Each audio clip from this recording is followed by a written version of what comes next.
I've been speaking to the leadership that we bring to God's church. We've spoken about the character of the leader. We've spoken about the priorities of the leader. This morning, I'd like to speak about the ethics of a leader. Ethics, meaning principles of right conduct. How should a leader act to honor God and increase effectiveness? Well, the Bible begins to answer some of those questions. It's amazing how Scripture speaks to life. And we can learn much by reading these words. I'm going to direct your attention to 1 Timothy chapter 3, beginning in verse 1. Remember, Timothy, written by Paul, to a young man in ministry. So these are words of instruction. He's mentoring a young leader. I think it would be helpful for us to read. 1 Timothy 3, beginning in verse 1. Here is a trustworthy saying. If anyone sets his heart on being an overseer, your Bible might read bishop or elder, a church leader, that is a good thing. He desires a noble task. Now, verse 2, the overseer must be above reproach. What does that mean? Being above reproach. Acting in such a way that no one can accuse him of self-serving. Being above reproach. The husband of but one wife, temperate, self-controlled, respectable, hospitable, able to teach, not given to drunkenness, not violent but gentle, not quarrelsome, not a lover of money. He must manage his own family well and see that his children obey him with proper respect. If anyone does not know how to manage his own family, how can he take care of God's church? He must not be a recent convert, or he may become conceited and fall under the same judgment as the devil. He must also have a good reputation with outsiders. Notice, it's one thing to impress people inside the church. It's another to have a good reputation outside the church so that he will not fall into disgrace and into the devil's trap. That's a pretty high bar, isn't it? Timothy, challenged to find people that match that description. Does that description match you and me? I pray that it does. And so as we examine areas of right conduct, ethics, as it relates to leadership, there are several things that I want to point out. If we were to distill these words and the broader concepts of ethical leadership, I believe that we would at least start by recognizing there is danger in power. Now, some would say, but I'm a pastor, I have no power. That may be true. You don't have the power of a CEO of a company who can fire the employees that he doesn't like. You don't tell your church members, you're no longer welcome here. At least typically we don't say that. So how is it that we, as church leaders, exert power? Well, we certainly have a degree of influence, do we not? And how we use that influence is critically important. Too often, power goes to our head and begins to distort our judgment. But if you look in Scripture, God uses power differently.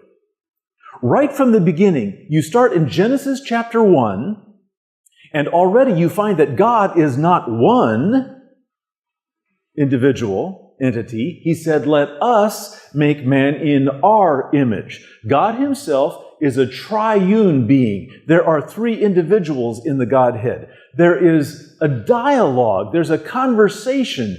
There is a unity of purpose, no question. But there is still a distribution of power among at least those three. And then he begins to act. And of course, day one is followed by day 2, day 3, day 4. Eventually, on day 6, he creates man. And what is the first thing he does with man? He instructs him, I want you now to name all of these animals. He's giving away power. This triune God, who himself shares power, begins to distribute that power. And eventually he told the man and woman, I want you to subdue the earth and rule the earth. He is sharing power. That is God's way. Of course, we reflected yesterday on Satan's approach. That is to grasp and consolidate power. The more power, the better, as far as Satan is concerned. And he has somehow planted that very evil tendency in our hearts. We naturally want more of it. And you know what it does to us? It does bad things. The Wall Street Journal, a respected newspaper in the United States, carried an interesting article, a business article, that said, I quote, "It's an incredibly consistent effect. When you give people power, they basically start acting like fools. They flirt inappropriately, tease in a hostile fashion. They become totally impulsive. Some have even compared the feeling of power to brain damage, noting that people with lots of authority tend to behave like neurological patients with a damaged frontal lobe of their brains. That frontal lobe responsible for empathy and decision-making. That's not the part of the brain we want damaged, is it?" And so the author, Lehrer was his name, continued. Jonah Lehrer was the author. He noted a study in which psychologists asked members of a high-power group about speeding. The group concluded that it was okay for them to speed, but that it was important for others to follow the posted speed limit. The rationale was that powerful people were important and had a good reason for speeding. And so Lehrer concludes, even the most virtuous people can be undone by the corner office, meaning the promotion to becoming the president of the company, for instance. What is it that power does to us? It begins to distort our judgment. You've heard the phrase, power corrupts, and absolute power corrupts absolutely. Every one of us has a measure of power. You may say, but I'm only an administrative assistant. I'm only a secretary in the office. Oh, trust me, you've got power. And there are people that come to you asking you to use your power to influence other people in the office, to help them get their way. You have power. You have influence. Every one of us, no matter what our title, have a degree of power. I pray that you will use that power carefully. It's a stewardship trust that God has given to you. Don't abuse your power. Don't use your power to serve yourself. That is easily done, isn't it? We can somehow manipulate events or influence decisions in ways that will benefit ourselves personally, financially, our families. You get the picture. In the world, we would call that corruption. And it's present, sorry to say, in the church. Why? Because we all are affected by the human condition. Our heart is deceitful above all things. And we too are influenced by power. Be careful of power. And the self-serving tendency to use our position for our personal benefit. That's number one. Number two, and is closely associated with it, finances. A huge area of temptation to all of us who have power. How is that? Well, let's see. Most of us who travel have expense accounts. We turn in our expenses with appropriate documentation, receipts, to be reimbursed. Is it possible that I might use my power in a way to somehow financially benefit me by just exaggerating a couple of expenses here or there, or claiming that this expense was really for a work-related item, but the leftovers I'll take home? You get the idea? Very quickly, we can somehow use finances in a way that will benefit us. There are more specific and exorbitant ways of doing that, and that can include actually handling the money. There is danger in handling the money. I don't know about you. I hope none of you, well, some of you obviously are in the world of finance. You are the treasurers of this organization. You must deal with money. Be careful. The rest of us, I hope we have as little to do with signing checks, having names on bank accounts, counting money. We must be very, very cautious. Wherever possible, make sure that 2 or more people are present when you're handling cash, when you're turning it in, when you're substantiating with receipts. You want lots of people involved, preferably different people handling different aspects of the transaction, so that the deacons that count the money that is given in the offering plate, 2 or more of them, count it together, sign a document that says, here's how much cash, and they put it in a safe place, hopefully a safe itself. And then some other team comes along the next day or whenever it's convenient, and they begin to open the tithe envelopes and prepare the deposits for the bank.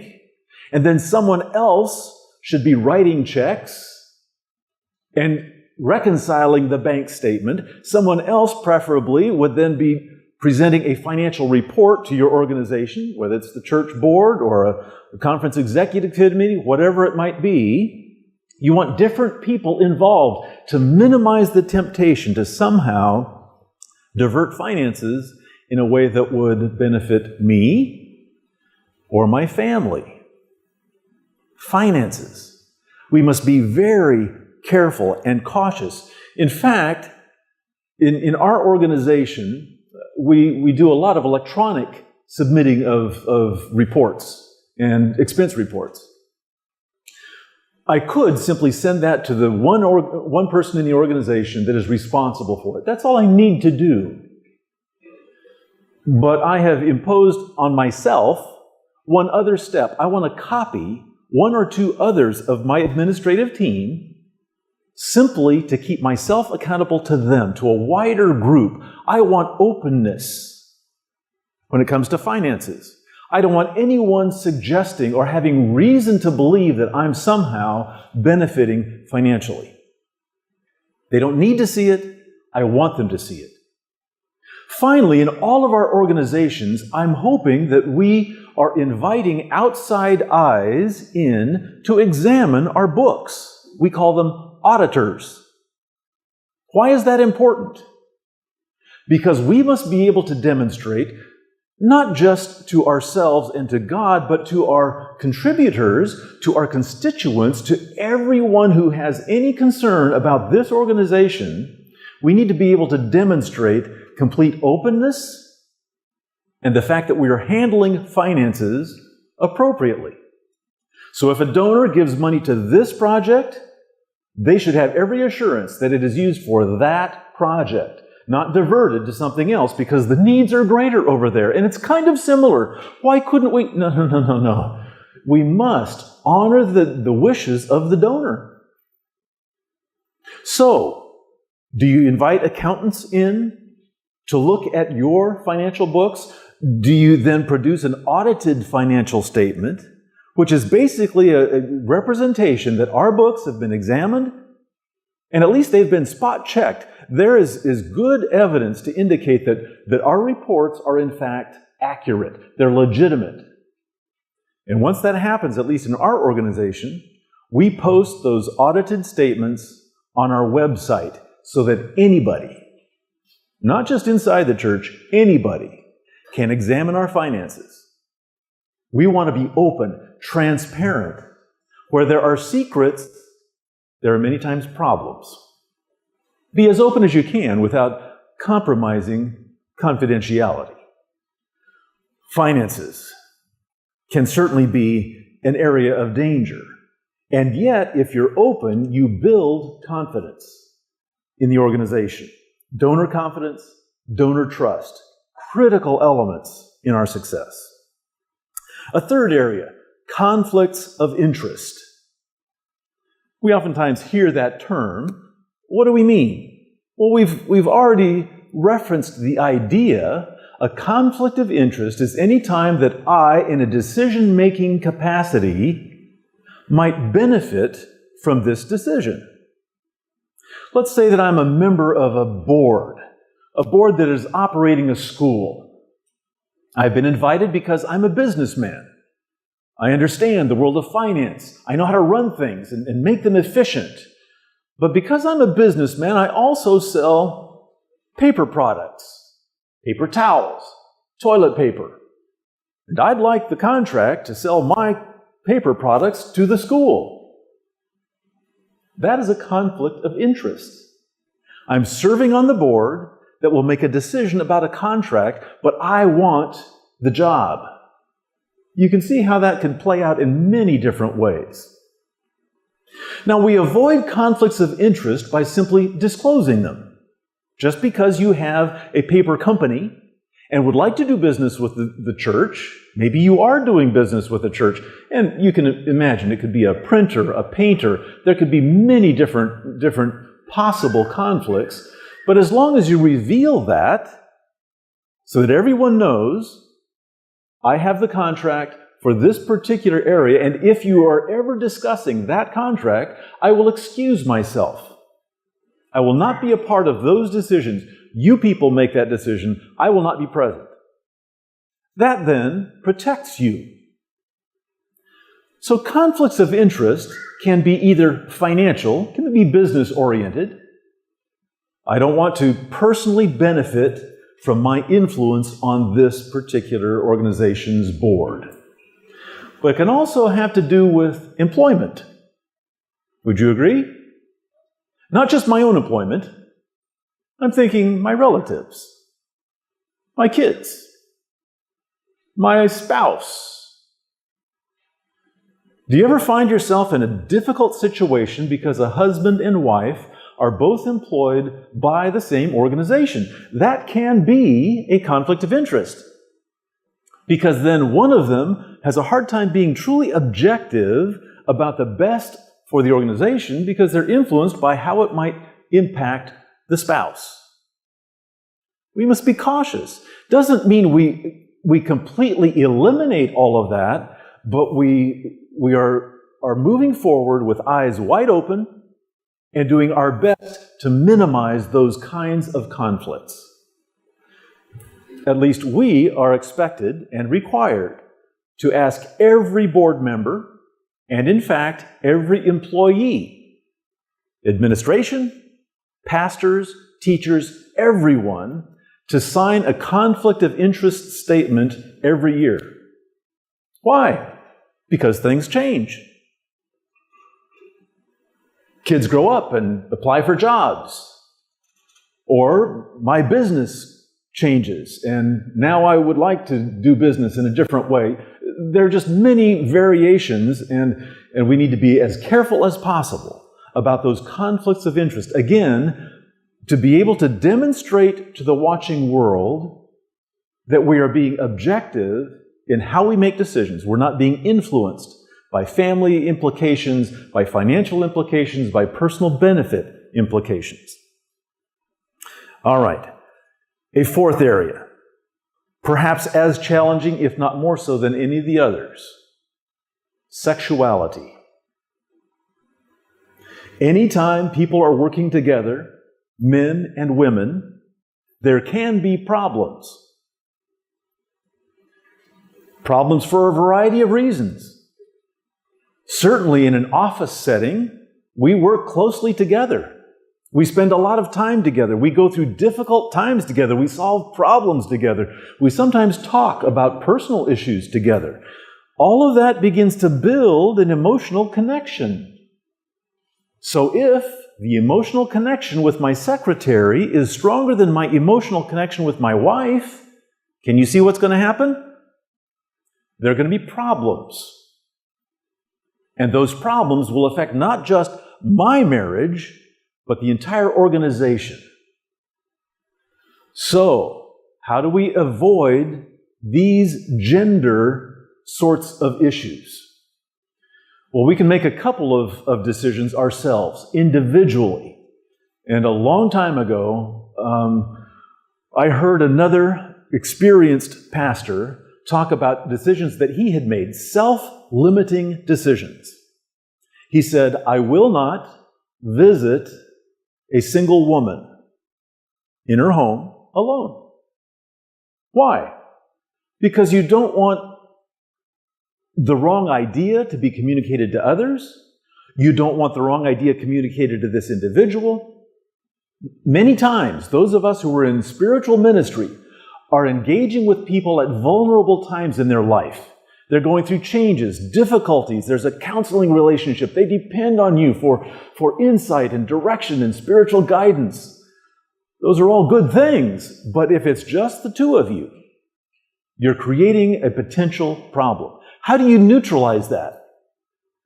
Simply take one more person with you on that visit, right? So I might take my wife to go visit that woman in crisis late at night. And as long as my wife is present, as long as there's a threesome there, the potential problem is immediately neutralized. It may not be possible for you to take your spouse. You can take one of your elders, or you can imagine there are many different ways of solving that problem.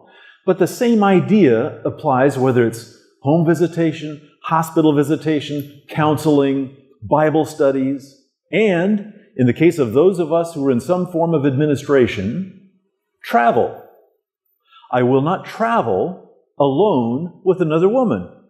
We may both be going to the same destination, but we won't be riding in the same car. Again, I can invite someone else to go with us, and all of a sudden, that's fine. Or we can simply agree to meet at that location. Be cautious. Meals at a restaurant, same idea. Now, what is true in terms of male-female issues, we also need to be cautious about children in today's world. You know the problems that some churches have had with accusations of child sexual abuse by those in power, pastors, priests, in this case. Is the same possible with us? Oh, it is possible. And especially for those of us that are involved with youth ministry, pathfinders, children's ministry of any kind that involve campouts, overnight trips, long-distance travel, please be careful. Again, guard any opportunity for one adult to be together with one child. A third person makes it okay. But anytime there's one-on-one, there's the potential for problem. In today's world, there's also the whole homosexual, gay, same-sex attraction sort of issues. So what used to be a rather simple discussion now gets a little bit more complicated. But the point being, be proactive, think ahead to avoid areas that are going to either create the wrong impression or make an opportunity for temptation to take over in your life. Sexuality is a huge area where principles of right living come into play. Act on them now.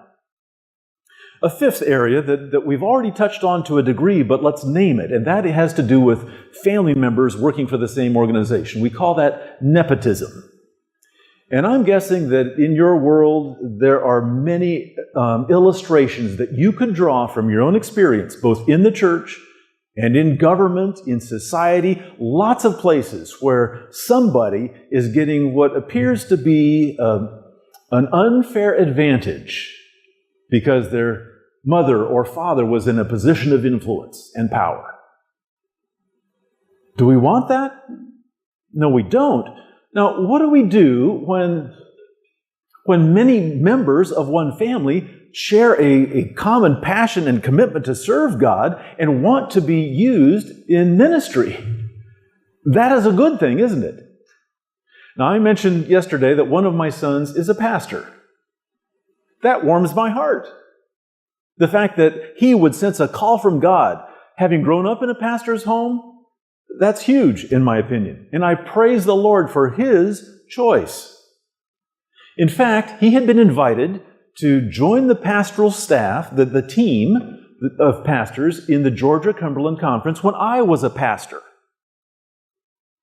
So we were peers in ministry. We were equals for a number of months. While he was young in ministry, he was getting started. He went to the seminary. While he was gone to the seminary, things changed. And I was asked to now move from being a pastor to become the president of the conference. He returned from the seminary, and now he was an employee of the organization that I was a part of. Do you see a problem? No matter where we placed my son David, he would receive some criticism. Oh, you got that plum position only because your dad is the president. Or he would be penalized because I wanted to avoid that, so he would get the worst assignments. That wouldn't be fair to him. I might be criticized no matter what I did, because my son might somehow benefit in somebody's opinion. You see how complicated it gets. So before long, God in His providence provided an opportunity for David to move to another conference and pastor there. We're still in ministry, and that's good. I grieve not being able to see him. It was so wonderful to be able to sit in meetings like this together, to be able to talk about what we were learning together. Oh, we still talk, but we're on a different team now. And suddenly the issues of nepotism have been diminished simply because he no longer answers to the organization that I represent. Even though there were several people between his role and mine, still the appearance of nepotism had the potential to compromise the effectiveness and influence of our organization. Remember, the First Timothy passage was, you must be above reproach, beyond suspicion. Don't even let it get started. So think proactively and make decisions about every one of these areas. The last one that I'll mention is simply accountability. And accountability comes, as we have mentioned, from an accountant looking over your books. That's one form of accountability, isn't it? Anytime you invite someone else to observe, to check out, to make sure that you're acting appropriately, you have appropriate accountability. Too often, those of us in leadership roles find ourselves wanting to avoid that kind of accountability. Don't ask me, don't question why I'm doing what I'm doing. I'm the president. That's not a good attitude, is it? In fact, the problem is the higher you go in an organization, any organization, and probably in the church, the higher you go in areas of responsibility or role or title, the fewer people you have that are willing to speak into your life with honesty. More and more people want to tell you what they think you want to hear. Oh, good job. Oh, we think things are just going great. What are they doing? They're just trying to compliment you, maybe for their own purposes. You can't always trust what other people are telling you. And the higher you go in the organization, the fewer honest people will actually confront you, challenge you, tell you what you really need to hear. So how can we bring in appropriate accountability? Well, you can always invite feedback. You can let people know it's appropriate to speak up. When you see something that you're not sure about, please bring it to our attention. It may be something we need to address as well.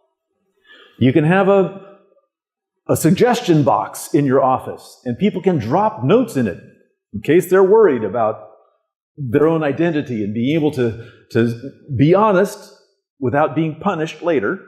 They can just drop the idea in the suggestion box. Occasionally, you might want to take a survey of all employees. What is it like to work here? And they can respond anonymously. You want to give people complete freedom to speak openly about their experience in your organization. Accountability, very important.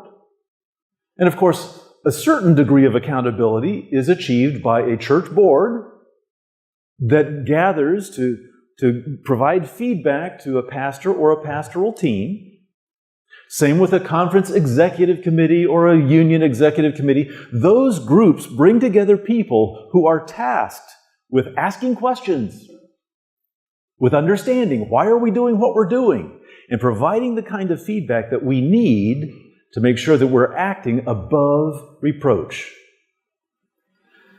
Now, I was a senior pastor of a large church, 3,000 members, a staff of 8 or 10 other pastors, some men, some women. We're having to deal with some of these kinds of issues, and I realized I'm in a vulnerable position because I don't have people talking to me the way I used to. So as I preached a sermon at one point about the importance of accountability for all of us as Christian believers. At the door afterwards, an individual came out, a teacher at the local college, who said, that's something I've been thinking about as well. Would you be willing to get together with me and talk about it further? I said, of course. That conversation led to a relationship that eventually included one other individual, a teacher at a separate institution, and the three of us began to gather once a month simply for the purpose of accountability, to be able to ask each other difficult questions. Well, you're saying, what kinds of questions did you ask? I'm glad you wondered. Let me see if we can show you. Put the first one here on the screen. Eventually, we found an organization that was supporting this kind of accountability, and you can see their website right there, characterthatcounts.org.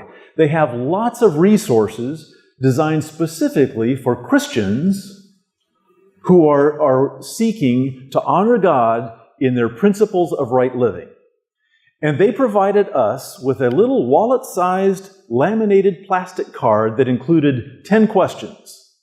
These questions became the fuel of our time together every month. When the three men gathered together, we would ask each other these questions. Number one. I guess it would help if I turned this thing on, wouldn't it? Okay. Have you spent daily time in the Scriptures and in prayer? We've already talked about how important that is. For those of us who are tasked with Christian leadership, are we modeling our fundamental commitment to connecting with God daily? And simply knowing that I was going to have a few friends asking me this question many times helped me to be more faithful in my discipline of regular time with the Lord. Number two, have you had any flirtatious or lustful attitudes, tempting thoughts, or exposed yourself to any explicit materials which would not glorify God? In today's world, it's hard to avoid suggestive material.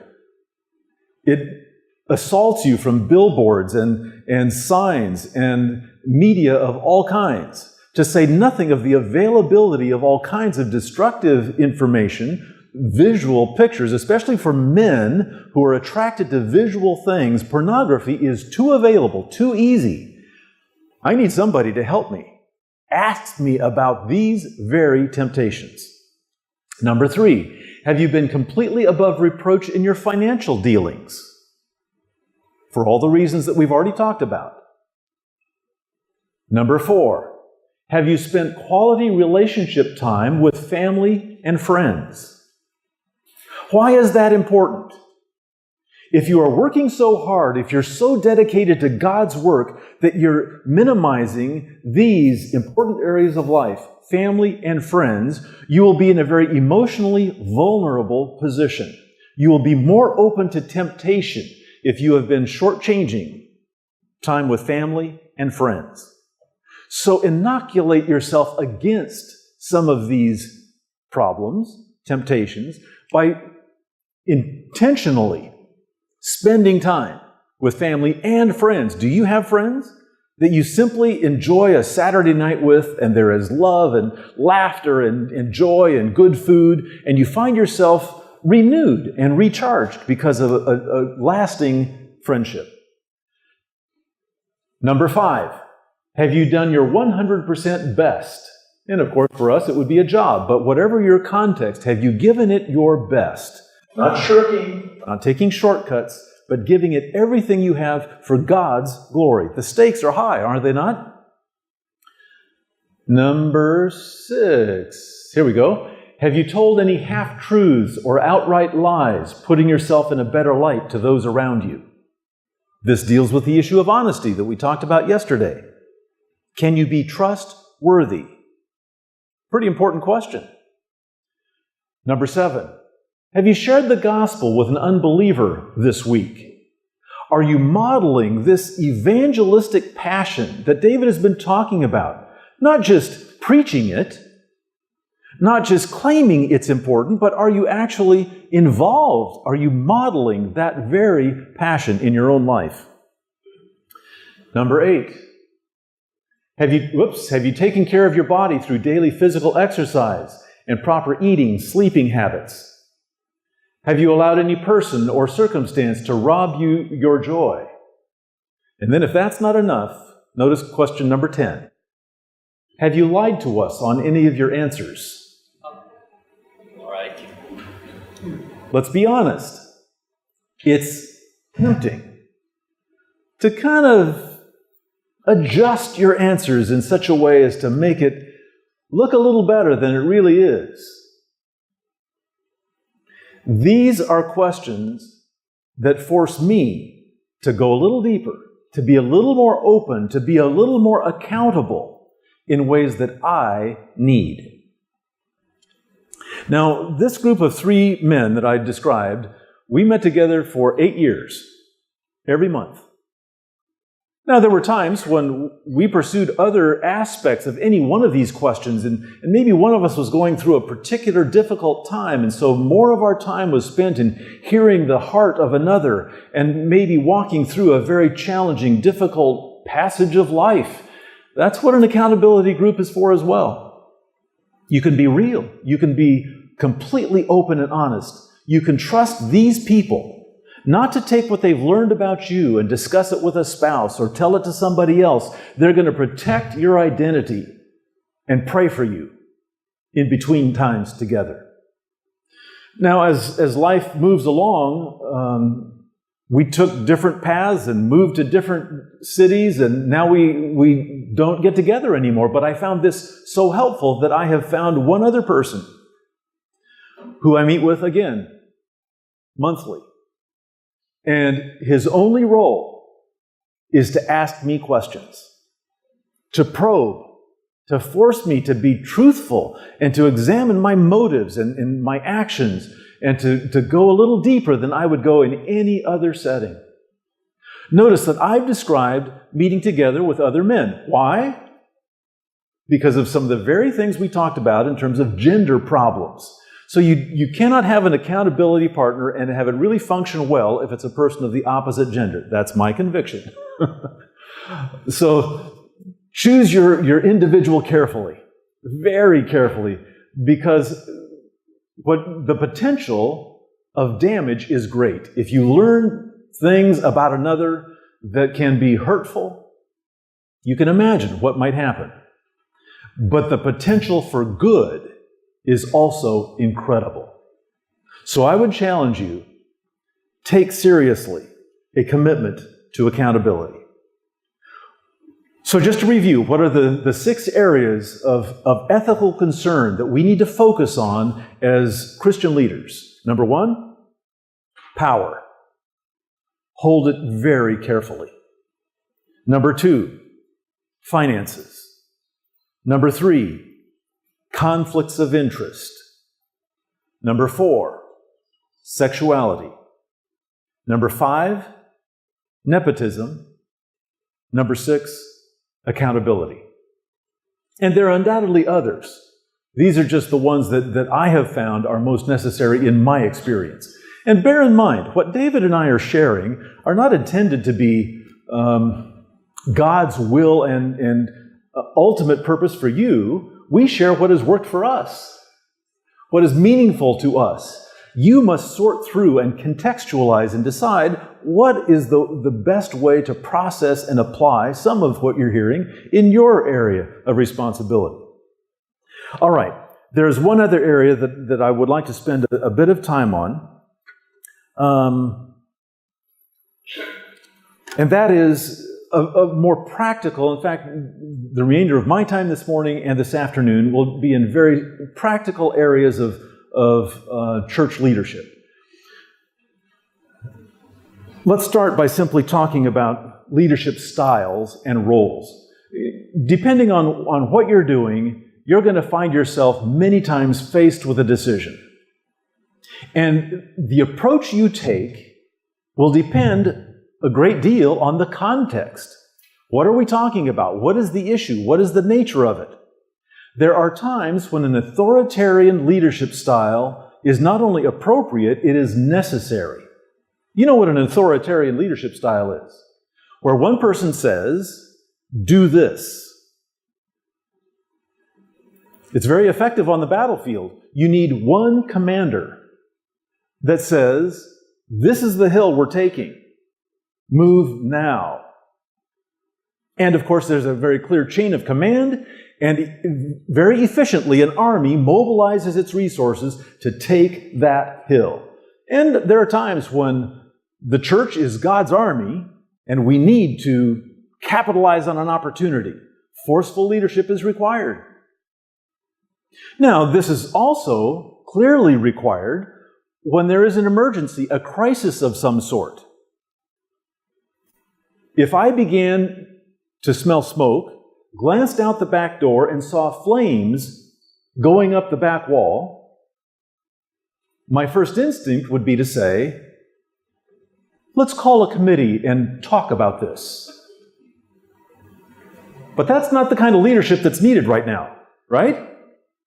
I would shout, fire! Where's the other exit? And away we would go.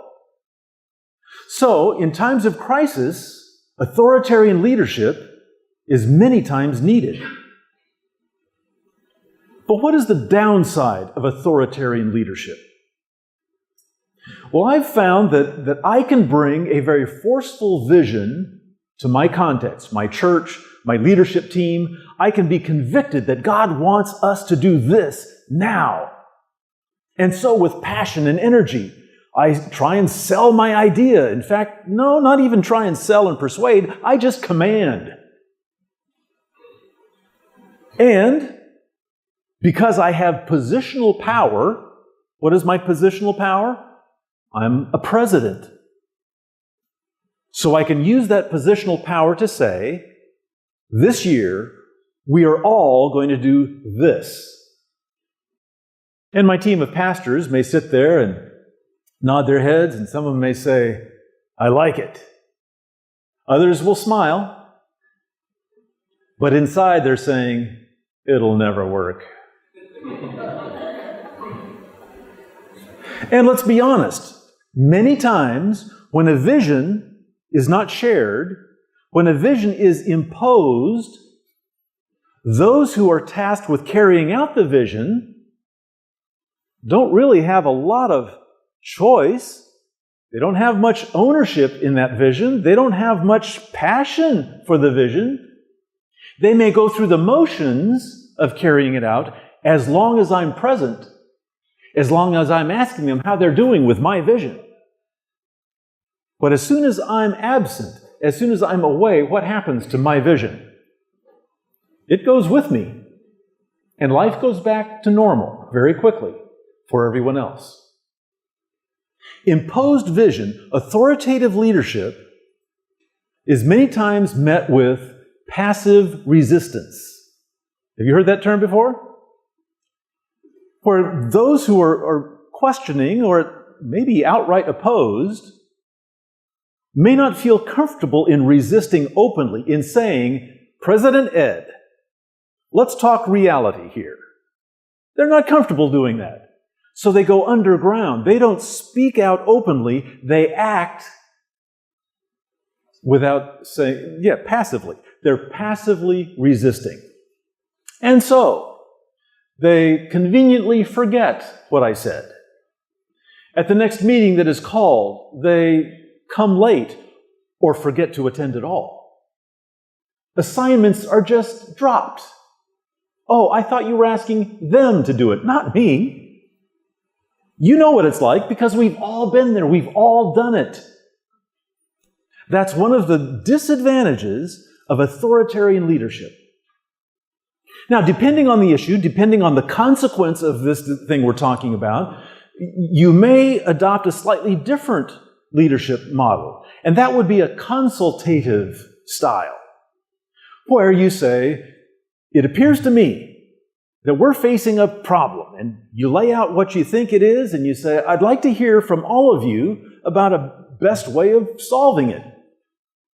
But I will reserve the final right to make a decision, because ultimately it's my call. I'm going to have to come to grips with this, but first, help me understand. What does it look like from your perspective? What's the downside? Am I not anticipating some resistance? Help me understand. Give me other ideas. So I might ask lots of questions, but ultimately I will retain decision-making power. There's an appropriate time for that style of leadership. But there is also another time for collaborative leadership. That's a leadership style that I would prefer most of the time for big picture items. Things that will last a long time. I don't want it simply to be my idea, no matter how compelling it is to me. Yes, I may present it, but do I not believe that God can present the same vision to others of my leaders, to others of my pastors? Do I not believe that God can work among us to maybe even take the idea that I've filtered through my experience and improve it with a lot of other perspective? A collaborative leadership style asks questions, but ultimately says, until we sense that God is moving among us in a specific direction, we're not going to move anywhere yet. So you mean it does take longer. It can be messy at times because there's disagreement, there's discussion. And of course, if it's a big idea that requires significant change in an organization, you don't want to introduce the idea and expect change at the same meeting. That's unrealistic, isn't it? So you begin to introduce an idea, you even work hard to at least describe what is it we're really up against, and then how are we going to resolve this? Let's think about it. Let's pray about it between now and the next meeting. So you're giving people time to not only address the issue, but pray that God will bring unity when we come together the next time to formulate a plan. Collaborative leadership. That's a different style, isn't it? Each one has its appropriate place, but wherever possible, I prefer the collaborative style. Why? Because once we have come to agreement, once we have each contributed to the discussion, once we have each helped refine the plan, then we each have buy-in. We own it. It's our plan, not his plan, our plan. So even if I step away for whatever reason, I'm quite confident that a shared vision will continue to find effective traction because everybody owns it together. Yes, there is power in an individual vision, but there's a whole lot more power in a shared vision. Do you see how that might apply in your context, your office, your church? It may take longer, but I think the results will be far more long-reaching. So that says something about the leadership style that you might bring to the team. Did you notice that David, in several of his presentations, has been referencing elements of delegation? He uses the word team a lot. Have you noticed? Is there a reason for that? Again, because one person has limitations. Oh, a talented young pastor with lots of energy and lots of time can do a great deal for God's cause. Usually, it's in a smaller setting. Our own gifts, our own energy will take us just so far. But eventually, that young, gifted pastor will find him or herself in a larger context where he can't do it all. More people are needed. And unless we are willing to delegate, that means entrust other people with certain aspects of this plan, it's going to be limited by us. We will be the choke point. And God cannot work through people who want to control every aspect of it. We must trust each other. So in an environment that David is describing where people are empowered to let God birth in them areas of passion and interest and experience, they don't have to be pumped up. They don't have to be sent out with clear assignments. They themselves are shaping and creating these ministries in ways that are transforming. Transforms them, the church, the community. Delegation, so critically important. And I noticed that he also used several different words in a cascading sequence. When you create a culture of empowerment in a congregation or in a leadership team, when everybody's contribution is valued, that in itself lets people know, I'm important.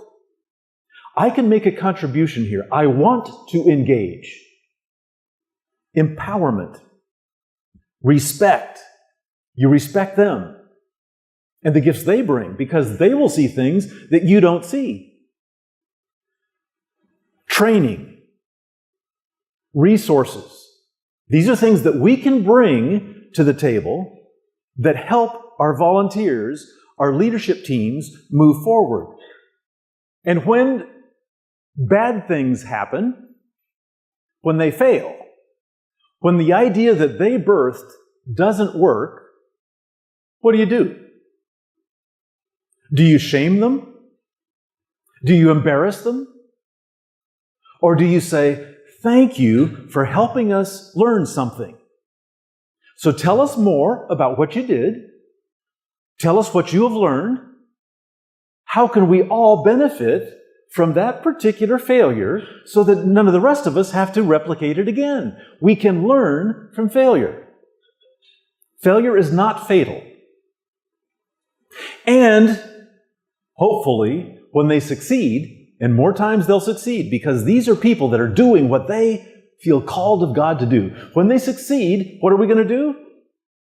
We're going to tell their story. We're going to build them up. We're going to take a video and show it to the whole church and to people in China. Do you think it makes those volunteers feel good about their small contribution? Yes. And here I thought all I could do was fix cars. But look how God is using me to fix cars and change lives. So by telling the story, and we have done this in all cultures down through time, telling the stories that have meaning to us is a very important part of building a culture of empowerment and reinforcing those values that are important to you as a leader and to your team. Find the successes and celebrate them together. So, with that in mind, recognizing that you want to build a team, for some of us, that team starts with our elders. If you're a pastor, you have an elder. 1, 2, 3, I don't know, depending on the size of your church, it might be 30. You have a team of elders. How do you model this leadership style among your elders? Well, you bring them together. You meet regularly. It's not just a title that allows them access to the platform to pray on Sabbath or to give the announcements or to do some other public function that has little to do with real-time ministry. No, you meet with those elders regularly.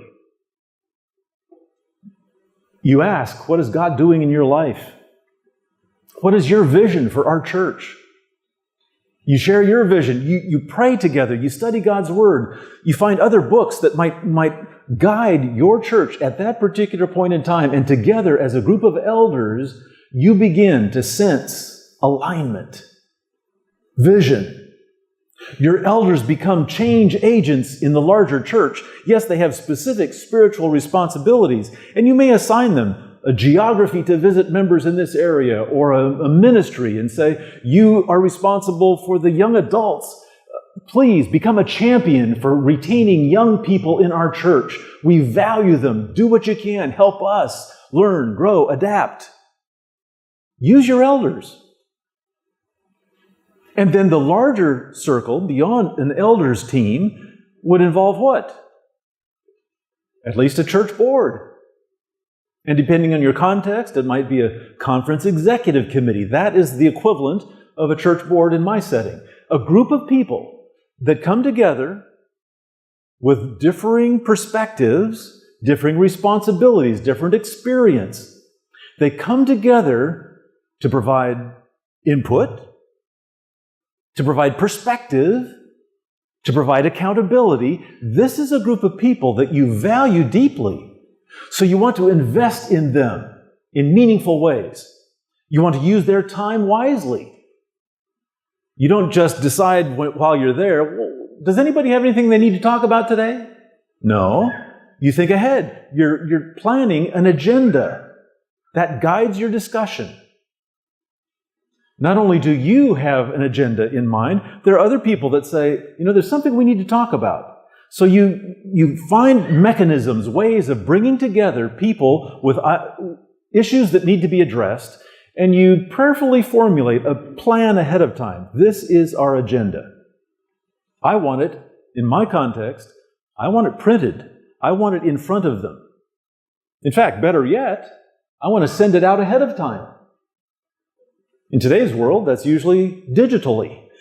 Make it available to them so that everybody that's coming together knows why we're coming, the kinds of things that will be addressed, so that they can come prepared to contribute to that discussion.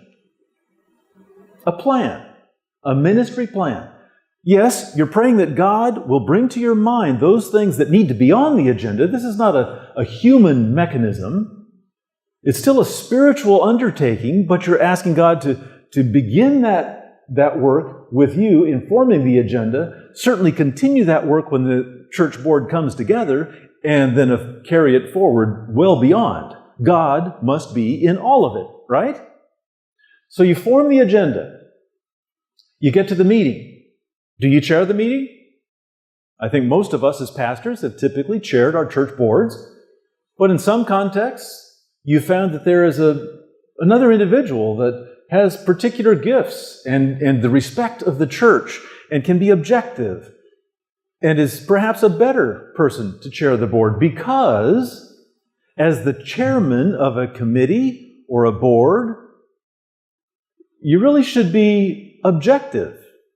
You're not there to advocate one position above all others. Oh, I know we've seen that plenty. But that really minimizes the contribution that the rest of the group brings. When they know the leader wants this outcome, they're not going to be as honest. So the leader tends to be impartial. You're simply there to draw out from the group comments, perspectives, ideas. And then once you sense that they're ready to come to a vote, you ask for it. And in many cases, that requires individuals indicating where they are in relationship to this idea. When you call for the vote, you say, those in favor, please say aye. Old English term for A-Y-E, meaning that's me. Those opposed, no. Once you know the outcome of the vote, then because we respect each other, we honor that vote. even if we would have preferred it to have gone in a different direction. Many times that is the test of spiritual maturity. Because ultimately, whatever is decided here, if it has actually been a truly open conversation, if all perspectives have been brought to the table, if everyone has been heard, and yet the group agrees this is the best way for us to go right now, then you must respect that decision. We are obligated under God to respect that decision. Not with a minority report to those that we get together with in the parking lot later. Well, that was their vote, but that wasn't my idea. No, that only undermines the whole process. You simply say, yes, that perspective was considered. Yes, I had opportunity to contribute. Yes, we prayerfully negotiated this together, but this is the decision. This is the outcome. This is the direction we're choosing to take. Now, if it's a huge decision, there are many ways of implementing and helping a group to embrace change that isn't radical and overwhelming and disruptive. I mentioned one strategy. You introduce a big idea, but give people time to think about it. Another is you offer to make this a 3-month trial or a 6-month trial, an appropriate period of time in which to evaluate, is this working or not? Is it having the desired effect or not? Many times that helps people who might not have been enthusiastic to at least say, I can understand that. I'll support that. And then you must be willing to come back and revisit. If you said you were going to give this thing 6 months, put it on your calendar right now. In 6 months, make sure that's back on the agenda so that everybody can say, how's it going? Are we going to continue or not? Follow through in an appropriate way. Now, as it relates to finances, we've talked about how we need to be very open with our finances. So I would hope that at every church board meeting, you're receiving a financial report. Why is that important? We've never worried about that before because that board is responsible for the financial health of that organization to make sure that the money entrusted, remember, we're just stewards of God's money that have been given by these other individuals. We're stewards. So are we using it appropriately? We must be able to demonstrate that. Does your organization have an annual budget? And by a budget, I mean a ministry plan in financial terms. Why is that important? Because if we're only making decisions based on, well, is there money in the bank account? Great, let's spend it. And then you don't have enough money to pay the light bill or some other major expense that comes up. No, we must manage God's finances in an orderly way. A budget is a great way to do that. In fact, I prefer a budget that takes into account every month of the year because some expenses come in certain months that are not repeated every month. And our rate of contributions is different. For us in the United States, December, we receive a lot of contributions. In fact, that's really what helps us balance our budget for the year, is what happens in December. But because we have a budget, we're not worried in July and August and September. Even though we're spending more than we have received, we know that in December, it's going to be okay. By God's grace, we trust Him and the faithfulness of God's people. Many things that will contribute to an organization that is respectful of each other, that is careful with its finances, that values the input of a variety of people and their experience. In fact, in our organization, we have an executive committee that serves for a 5-year period. We've just had our constituency meeting in April, I think it was. So now we have a brand new executive committee. One of the first things that we've prepared for them is a book, Leading and Serving in the Georgia-Cumberland Conference, where they can find all kinds of information about what to expect. It's a bit of an orientation, overview, a little manual to help them know about their role as an executive committee member. And included in this book are very specific instructions about how I value the contrary opinion. Did you hear that? It's important to let them know you not only have the permission, but you are expected to challenge an idea. I'm not asking you to belittle a person, but an idea. Challenge any idea you hear, even if it's my idea as the president. I want to hear your perspective. I want to hear your idea, because together, once we've considered all of them, we'll make a better decision, a more God-honoring decision, if all of these perspectives are reflected. Does that make sense? We want to build a culture of openness, honesty, authenticity, professionalism. We want to be above reproach.